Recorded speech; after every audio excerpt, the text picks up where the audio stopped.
What's up, world? It's Benoit in Long Beach, New York. Here's the Shaman Ninja update. I'll be teaching my guitar class at 9:30 a.m. It is a free Zoom class, and anyone, anywhere in the universe can log in. You just need the link. And we start off with my basic warm-up method. And I've been developing this guitar learning method for a long time. It seems to work pretty well.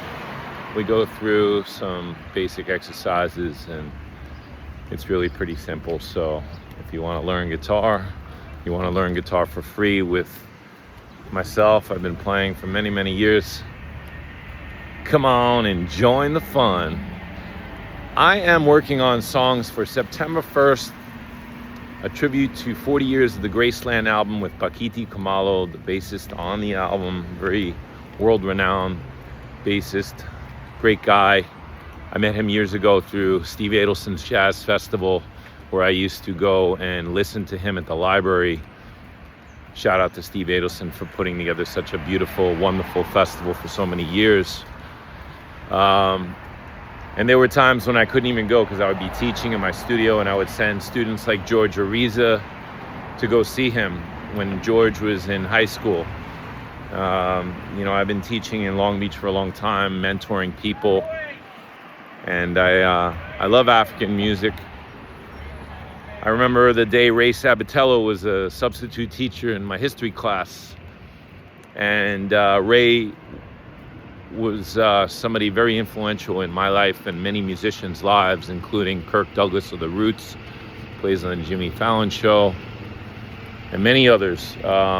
Ray Sabatello ran an after-school program at Sachem High School decades before School of Rock existed. And he would put out a PA system and invite bands to sign up to play, and we would play. And my first gig with my band Legacy was when I was in 11th grade. I played All Along the Watchtower. I played Metallica. I played original songs with my friend Corey Rollner and other friends, Terrence Chase and Jason Cherry, and later on other people like Rob DiPietro, and it was a really great scene there. Anyway, I've been doing this music thing for a while.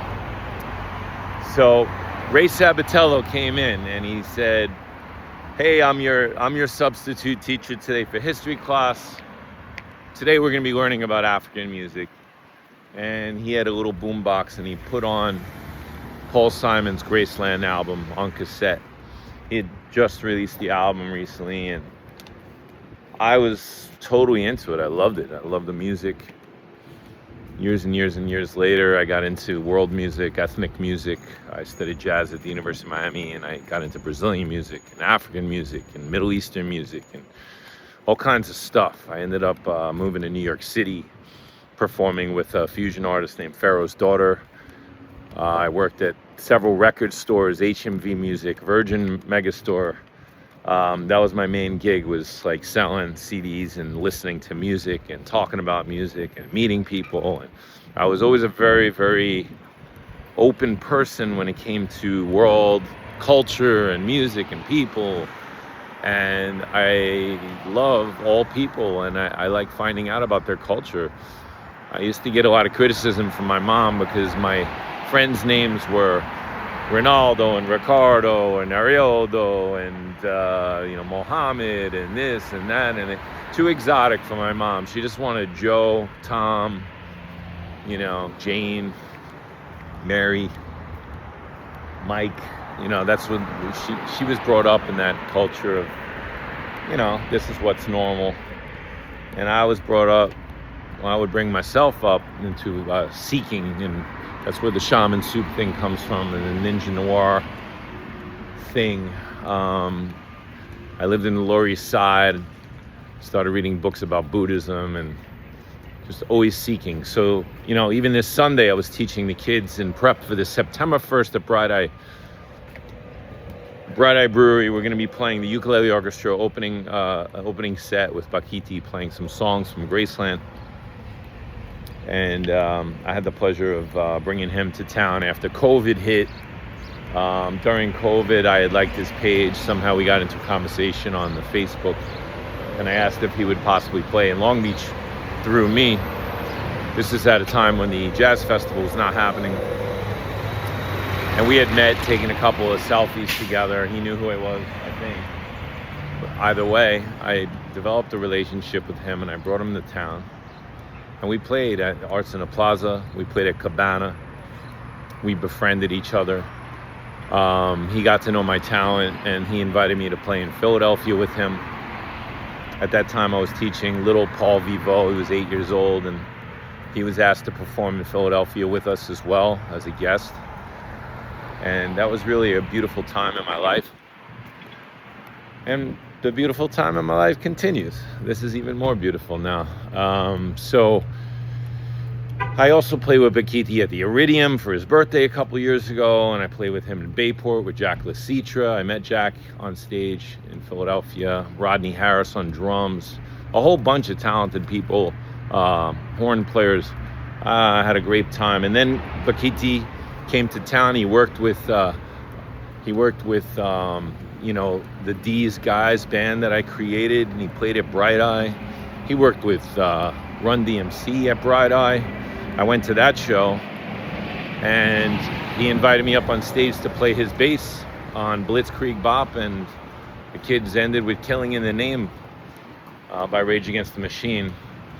And when we followed that conversation up a few days later, he had complimented me. He said, Ben, you're an amazing bass player. And I was like, what? Thank you so much, brother.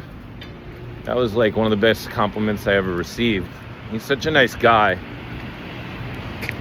So, it's been years and years of developing this friendship with Bakiti, and I'm so glad to be working with the Arts Council and fundraising for them. Now, Kids Rock for Kids is something that is an amazing thing that will be happening as the main act, I guess you will say.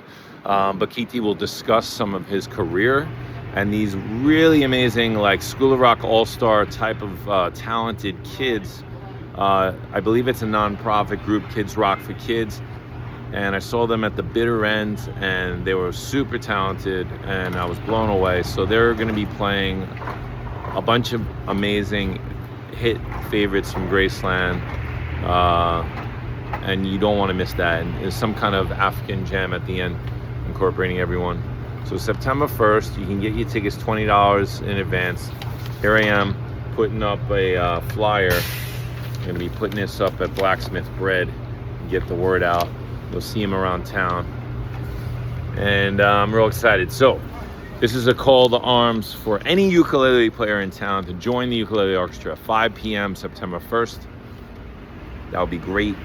I have some other collaborative friends that anyone who's ever been a part of the ukulele orchestra, any alumni, please come back, be a part of this. We'll be rehearsing every Tuesday until then, and other days. So tell a friend. Make plans. September 1st, it's a Tuesday night. Bright Eye Beer Company, Kids Rock for Kids, amazing, talented, super kid, teenagers and such. And Paul Vivo plays with them, and Lars Sorensen's going to be playing there. And I'm just super excited to be working as a team with everyone and doing something to raise money for culture and art in Long Beach as the Long Beach Arts Council. This is a fundraiser for them. What else can I say? I love you, Bakiti. Thanks for playing on My Raw's song. I asked him to do that. And I forget the name right now, but it's all over my website. Look up My Raw, MYRAWW. And, things are good, man. Things are good. I don't know what else to say, so I'll just stop it right here. Peace and love, everyone.